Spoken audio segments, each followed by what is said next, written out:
सभी को प्रणाम। दोस्तों, आज उत्तराखंड का स्थापना दिवस है, तो सभी को उत्तराखंड के स्थापना दिवस की बहुत बहुत बधाई सभी उत्तराखंडियों को। दोस्तों, एक बहुत ही इम्पॉर्टेंट मैटर पे मैं आज एक वीडियो बना रहा हूँ, जो कि है रोड एक्सीडेंट्स को लेकर। क्योंकि अभी रिसेंटली 2 दिन पहले मुझे एक रोड एक्सीडेंट से मेरा सामना हुआ, जिसमें मैंने कुछ चीज़ें रियलाइज़ करी। उसी को मैं शेयर करना चाहता हूँ ताकि आगे भी इसमें कुछ इम्प्रूवमेंट हो सके। देखिए, रोड एक्सीडेंट एक बहुत बड़ा इशू होता जा रहा है, और अगर वर्ल्ड बैंक की हम 2019 की रिपोर्ट को देखें तो जो उसमें टॉप 20 में जो सीट्स देश थे सबसे ऊपर, उसमें सबसे ऊपर भारत था। और हर साल लगभग 1.5 लाख लोग रोड एक्सीडेंट से हमारे देश में उनकी जो है डेथ हो जाती है। तो आप सोच सकते हैं कि कितना बड़ा। और एक और आंकड़ा अगर आप देखें तो 3 से 5% वर्ल्ड बैंक के अनुसार 3 से 5% हमारी जीडीपी का हमारे रोड एक्सीडेंट्स की वजह से नुकसान हो जाता है। और आप सोचिए, जो हमारे परिवार हैं, अगर उसमें जो कमाने वाला व्यक्ति है, अगर उसी का एक्सीडेंट हो जाए, कुछ हो जाए, तो कितनी बड़ी क्षति हो जाती है। पूरा परिवार ही मतलब उसका पूरा रहन सहन, उसका सोशल स्टेटस सब चले जाता है।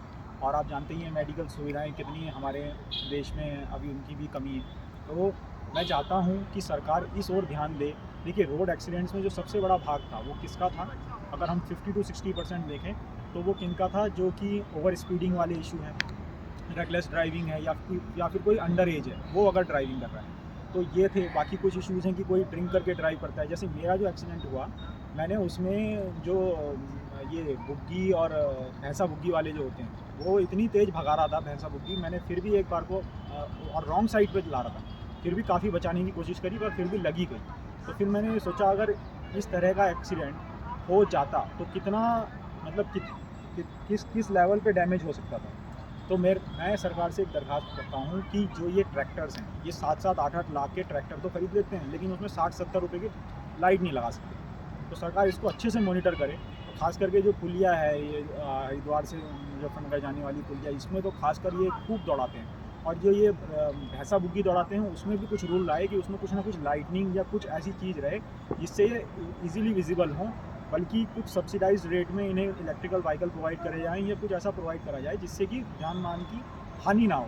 क्योंकि एक बार ये हानि हो जाती है तो हमेशा के लिए रहती है। अब सड़कें तो सरकार ने देखो अच्छी कर दी है, सरकार का उसके लिए धन्यवाद भी हमें करना चाहिए। पर बाकी जो चीज़ें हैं, जैसे रोड एक्सीडेंट्स हैं, उनमें कैसे कमी आए। जैसे इंटरनेशनल लेवल पे हम देखें तो ब्राज़ीलिया डिक्लेरेशन था जो 2015 में आया। उसने एक टारगेट रखा हुआ है कि 2030 तक हम जो है हाफ़ कर देंगे इसे, रोड एक्सीडेंट्स को। पर फिर भी मैं चाहूँगा कि जो हमारे युवा हैं वो ओवर स्पीडिंग को करके किसी एक जने को इम्प्रेस करने के लिए ये सब चीज़ें ना करें। क्योंकि ओवर स्पीडिंग आप किसी अगर अपनी गलती से आप खुद तो क्षतिग्रस्त होंगे ही होंगे, दूसरे को भी किसी को ले डूबेंगे। ये चीज़ें हमें अपनी यूथ को इसके लिए अवेयर करना होगा। जैसे कि हम मोटर व्हीकल्स एक्ट देखते हैं 2019 का, उसने जो है दंड तो बढ़ा दिए, लेकिन फिर भी हमारी जो है संख्या कम नहीं हुई इसकी, रोड एक्सीडेंट्स की। तो इससे हमें क्या समझ में आता है? इससे हमें समझ में आता है कि आप दंड बढ़ाने से ही, सिर्फ एक दंड लागू करना ही वो नहीं है, इसका निवारण नहीं है। हमें उसे मॉनिटर भी करना पड़ेगा। पॉलिसी तो हमने ला दी, लेकिन उसको इम्प्लीमेंट भी करना पड़ेगा, प्रॉपर मॉनिटर भी करना पड़ेगा। और जनता को भी खूब अवेयर रहना है। जो भी वाहन अपनी कैपेसिटी से ज़्यादा, जैसे कि मैं देखता हूँ कि कभी जब गन्ने का सीज़न आता है, या जो ये भूसा वगैरह ले आते हैं, इनके ट्रक इतने लोडेड रहते हैं कि अगर हल्का सा भी बैंट हुए तो पूरा ही गिर जाएंगे किसी के ऊपर। और कितने लोगों की ऐसे मौत भी होती है। ये तो जो आंकड़े हैं 1.5 लाख जो साल के हैं, ये तो तब हैं जब जब मतलब कि कई केसेस रिपोर्ट नहीं हुए होंगे। अगर सारे ही रिपोर्ट होंगे तो आप सोचो कि कितना बड़ा आंकड़ा हो सकता है। तो मैं सभी से दरख्वास्त करूँगा कि इस ओर ध्यान दें और रोड एक्सीडेंट से बचें।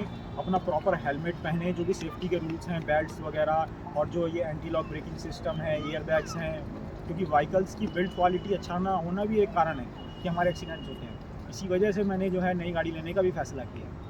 धन्यवाद दोस्तों।